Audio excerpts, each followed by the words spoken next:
television generals. But Raising Cane did it in 4 weeks, took out 100% of the ISIS caliphate. As a result of these actions and many others since my inauguration, we're witnessing the triumphant return of peace through strength. We have great peace through strength. America is respected again as a country. We were not respected with Biden. They looked at him falling downstairs every day. Every day the guy's falling downstairs.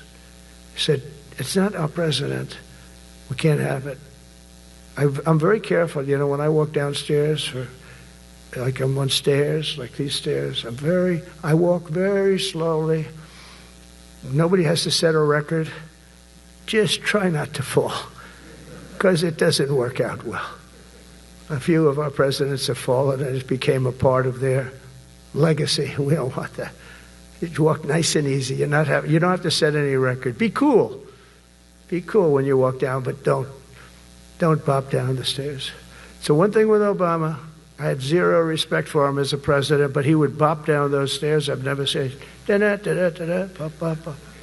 He'd go down the stairs, wouldn't hold on. I said, it's great. I don't want to do it. I guess I could do it. But eventually, bad things are going to happen. And it only takes once. But he did a lousy job as president. A year ago, we were a dead country. We were dead. This country was going to hell. We were dead in every way, from immigration to military. We didn't have the weapons. We were given everything to Ukraine. We had nothing. And by the way, I have to tell you, now, as you know, I went over and I met with NATO, and NATO raised from 2 to 5, which everyone said 5% of GDP. Millions and now trillions of dollars are pouring in. They didn't pay the 2% because they know we were there to pay it. And now they paid the 5%. That's trillions of dollars. And we're not spending any money on that war, not 10 cents. We sell our equipment to NATO. NATO pays us for the equipment, and they give it to Ukraine or whoever they give it to. But they can keep it. But we're not involved. We have no money going out. Biden gave $350 billion. Not sustainable. $350 billion. And we have a war that should have never started. But we're not doing that anymore. So I just want you to know we're selling equipment. Our people are buying equipment. They are buying the equipment at full price, a fair price. So I don't want to say we're making money, because I don't want to be making money on a war. It's too many people dying. They're losing 7,000 soldiers a week. A lot of them are Russian soldiers, but between the two countries, mostly soldiers, by the way. Sometimes, in Kiev, they'll lob a missile in, or some drones in, kill some people. But mostly it's soldiers. Russia and Ukraine are losing 7,000 souls. And, they're not American. They're not us. They're not you. We have a special obligation. But they're soldiers. They're young people. They leave their parents. They wave goodbye. And then 2 days later, they're blown up so unnecessarily. And so that's the primary reason I want to get it done. We got to get it done. It's crazy what's going on. That's the worst war that there's been since World War II. The number of soldiers that are being killed there is just crazy. From 5,000 to 7,000 soldiers die a week. Think of that. So I think we'll get that done. But that's turned out to be the toughest one. I'm so disappointed in President Putin. I thought he would get this thing over with. He should have had that war done in a week. And I said to him, you don't look good. You're 4 years fighting a war that should have taken a week. Are you a paper tiger?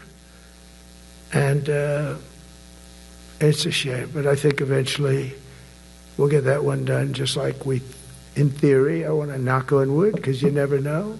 It's like we're going to have the Middle East done, which is actually a much harder thing to do. I mean, thousands of years.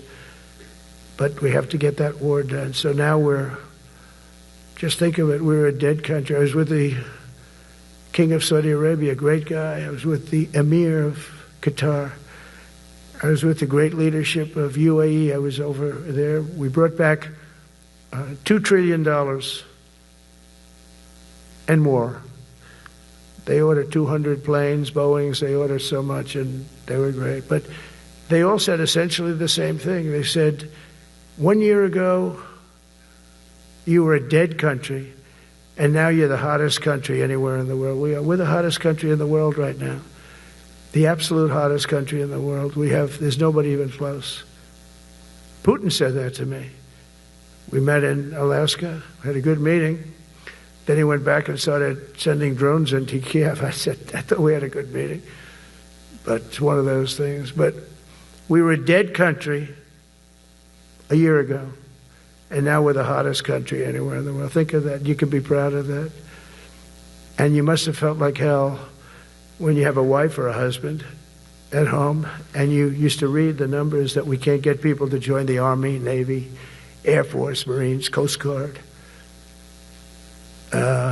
You must have felt like, I have a job that nobody wants. That doesn't feel good. Well, now you have a job that is brimming over with people wanting it. They want it. And you're able to get a much higher quality because now you have your choice. You want so many. And we're going to have many, many people that aren't going to be able to join because of the fact that we don't need them at this moment. But think of it, what a difference that is from, I could just imagine 2 years ago, you're reading front page articles in the New York Times, of course, and Wall Street Journal. They always give us unfair stories. But they played it so big. They were playing it so big. Nobody wants to join the Army, the Marines, the Air Force. They don't want to join.